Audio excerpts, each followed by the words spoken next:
আজ কন্যার গায়ে হলুদ, কাল কন্যার বিয়ে, টোপর মাথায় আসবে যে বর যাবে তাকে নিয়ে। কম বেশি সবার বিয়েতে কিন্তু এরকম ঘটনাই ঘটে, কিন্তু আমার ফুফাতো ভাইয়ের বিয়েতে এর পুরোটাই বিপরীত। কারণ বড় ভাই ভাবিকে নিয়ে তার বাসায় চলে আসছে। আর আজকের এই ভিডিওটার আমার গলা সুর আপনারা অন্যরকম শুনতে পারেন, কারণ ঈদের আগের দিন থেকে আমার এত পরিমাণে ঠান্ডা লাগছে যে আমি কথাই বলতে পারতেছি না। তারপরে আপনাদের জন্য অনেক কষ্ট করে ভিডিও বানাইতেছি। তো ভিডিও শুরুতে সেই জন্য হলো, ভিডিওতে অবশ্যই একটা লাইক করে দিবেন। ফুফাতো ভাইয়ের বিয়ে আর আমার ছোট বোনটা দেখেন সেই মাগরিব আজানের পর থেকে আমার মেজো ভাবির কাছে এসে কি পরিমাণে সাজগোজ করতেছে।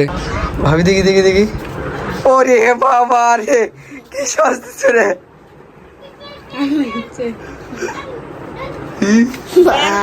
যাই হোক, এরপরে ঈশার আজান দিয়ে দেয়। ঈশার নামাজ পড়ে আমার ছোট্ট বোনটাকে নিয়ে ফুফাতো ভাইয়ের বাড়ির উদ্দেশ্যে রওনা দিলাম। আর ফুফাতো ভাইয়ের বাড়িটা কিন্তু আমাদের এই গ্রামে, মানে ধরেন যে 2-3টা বাড়ির পরে। আর ভাইয়াদের বাড়িটা কিন্তু পুরোটাই রঙিন বাল্ব দিয়ে অনেক সুন্দর করে সাজাইছিল। সে কারণে কিন্তু আমার ছোট্ট বোন আর আমি বাড়ির সামনে এসে শুরুতে ছবি উঠাতে লাগলাম। আর অত বেশি মানুষকে কিন্তু দাওয়াত করা হয়নি, ধরেন যে আমাদের আত্মীয় স্বজন এবং আমাদের বংশের লোকজনকে শুধু দাওয়াত করা হয়েছে। আর ফুফাতো ভাইয়ের বইয়ের মানে আমাদের ভাবিদের পরিবারের লোকজনকে, সে কারণে অত বেশি ভিড় ছিল না। আর আমাদের ছবি উঠাতে অনেক ভালো হয়েছে। ছবি উঠানো শেষ হলেই আমি আর আমার ছোট্ট বোন এই বিয়ের হলুদ মঞ্চের সামনে যেতে লাগলাম। আর আমি অত বেশি কথা বলতে পারতেছি না, আপনারা আমার গলার সুর শুনেই বুঝতে পারছেন। আমি আর কথা নাই বলি, ন্যাচারাল ভাবে ভিডিওতে যে সাউন্ডটা উঠছে সেই সাউন্ডটাই আজকে আপনারা শুনেন। আর আমার জন্য একটু মন থেকে দোয়া করবেন, যাতে আমি সুস্থ হয়ে খুবই তাড়াতাড়ি আপনাদের জন্য নতুন নতুন আরো ভালো ভালো ভিডিও আনতে পারি। আরো একটা কথা না বলে ভিডিওটার ভয়েস ওভার শেষ করতে ভালোই লাগছে না। আমার ভাবিটাকে দেখছেন, আজকে তাকে কি সুন্দর আর কি মিষ্টি লাগছে। যাই হোক, একটু ভিড় কমতে ভাই আর ভাবিকে হলুদ পরাতে শুরু করলাম।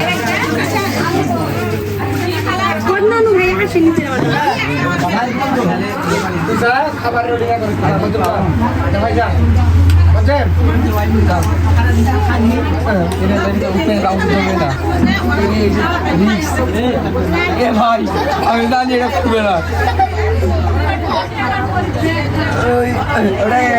ভাই,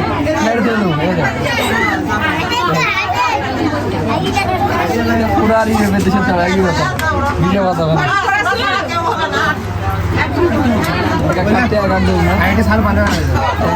খাওয়া বেশা খাওয়া একটা ভাইয়া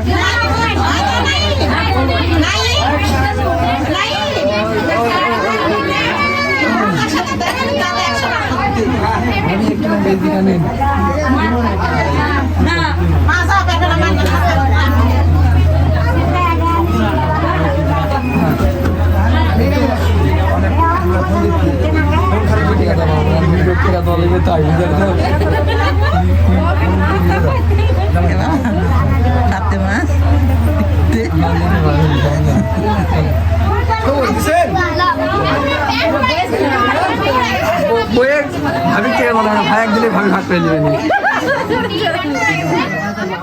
আর আমরা বাড়িতে যেতেই লাগছিলাম, ওই সময় ছোট ভাইরা পিছন থেকে ডাক দিল। ছোট ভাইরা এনেছে ক্যামেরা, আর আমাদের ভাই বোনকে দাঁড়িয়ে ছবি উঠিয়ে দিতে শুরু করলো। যাই হোক, তাদের সাথে কিছুক্ষণ সময় কাটিয়ে অনেকগুলো ছবি উঠিয়ে বাসার দিকে যাবো এটাই ভাবছিলাম, কারণ ভাই আমি অনেক অসুস্থ। আর এইখানে আজকে সন্ধ্যার পর থেকে আমাদের বিয়েটা শেষ হওয়া পর্যন্ত খাওয়া দাওয়ার দাওয়াত রয়েছে, কিন্তু আমি অসুস্থ থাকার কারণে আমাকে বললাম যে এখানে আর নাই খাই, খাবারগুলো বেঁধে নাও, বাসায় গিয়ে খাবো। যেহেতু একেবারে চলে যাচ্ছি, সে কারণে এই বিয়ের সাউন্ড সিস্টেমটাও দেখে যেতে একটু মন চাইলো। গান বাজনা আমার অতটাও বেশি ভালো লাগে না, তারপরে আমারই ছোট ভাইরা সেই ধামধুম করে বক্স বাজাচ্ছিল।